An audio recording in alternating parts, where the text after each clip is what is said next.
Does your camera have a custom white balance function? If so, there is something you need to know, because if after dialing your white balance, you notice that your image has a sharp magenta or greenish tint that just doesn't look right, well, you're not alone.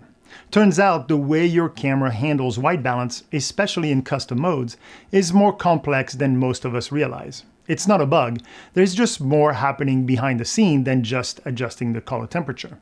So in this video, I'm going to break down what's really happening when you choose between preset and custom white balance, and why relying on the Kelvin number alone could be sabotaging your image. Let's dive right in. I recently did a 3-camera shoot using the Sony FX3, FX6, and the FX9, all in a fully controlled environment with consistent lighting. When it came time to set the white balance, we did what most people would do. We match all 3 cameras to the light's color temperature by dialing in the same Kelvin value. But right away, I noticed something was off. One of the cameras had a strong pink tint while the other 2 matched perfectly. At first, it didn't make sense. I know that even with identical settings, there can be some slight variation between cameras, but this wasn't subtle. I tried adjusting the color temperature manually, but no matter what I did, the pink cast wouldn't go away. It took us a minute to figure it out. 2 of the cameras were set to preset white balance, while the 3rd was using the custom A and B setting. And although we had dialed all 3 cameras to the exact same Kelvin value, the one using the custom mode looked completely different. After 25 years in the industry using both presets and custom white balance thousands of times, I learned something I somehow never realized until that moment. And it completely changed the way I need to think about white balance. Most cameras will operate the same way. The dials and the button might be different from my Sony, but they should function the same way.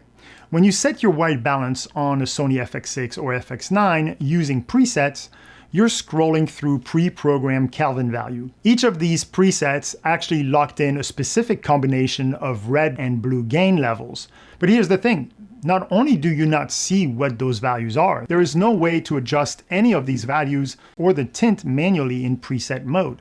So while scrolling the wheel feels precise, it's actually locked into the camera's internal assumption about what neutral white looks like at each of those Kelvin steps. Using presets white balance is incredibly convenient, especially when switching between lighting setup. If I happen to step outside, I can quickly dial in to 5600K, and when I come back inside, I just dial to the appropriate Kelvin value. It's so seamless that I've gotten used to walking into a space and guessing the color temperature with a pretty good degree of accuracy. Most of the time, I don't even use a white card. I just dial in the value I think matches the room, and I'm ready to shoot. I've become so casual about white balance that I don't always check whether I'm in preset or custom mode. Since both modes allow me to dial in a specific Kelvin value, I usually just glance at the number on my viewfinder and adjust the dial to what I need, without really thinking twice.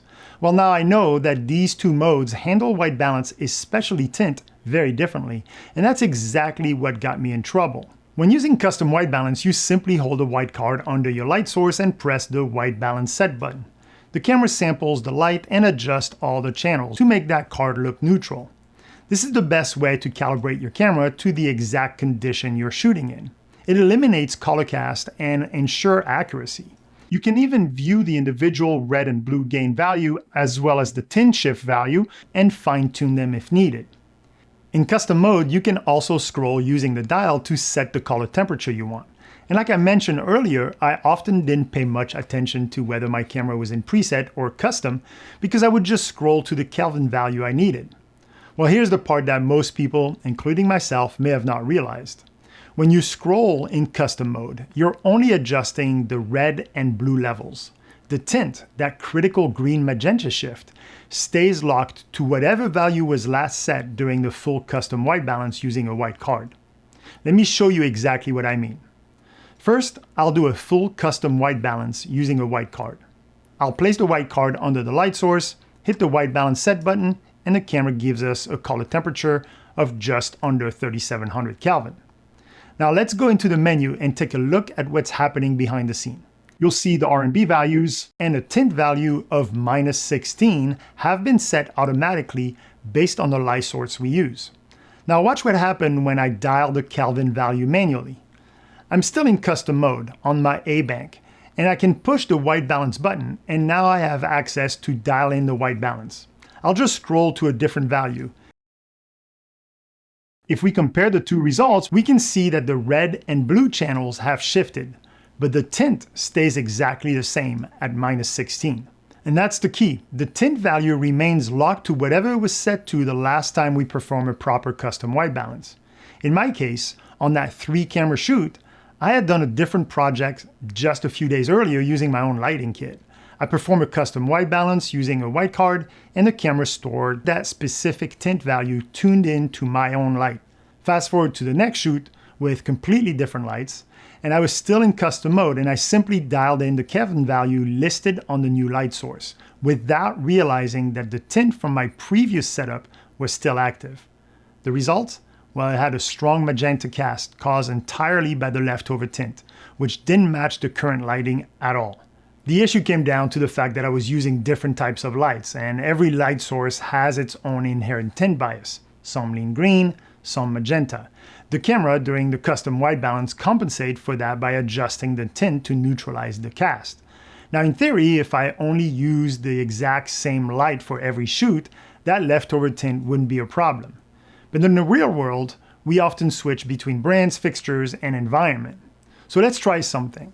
I'll do a custom white balance on bank B using a GVM LED panel set to 4000 Kelvin.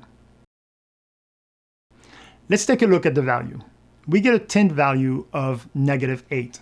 Now I'll do a custom white balance in bank A using an Amaran 200X also set to 4000 Kelvin.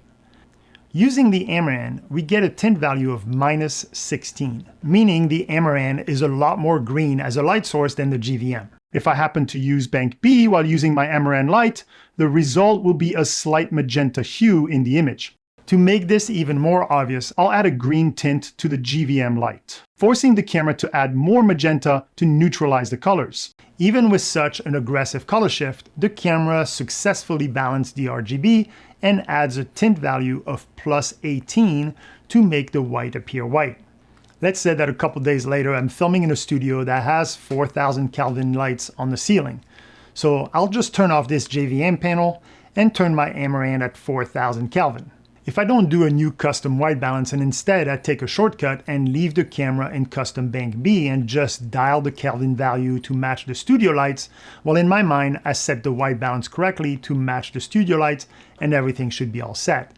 Except now we know that the tint value of the previous shot will still carry over, and it will dramatically skew the image.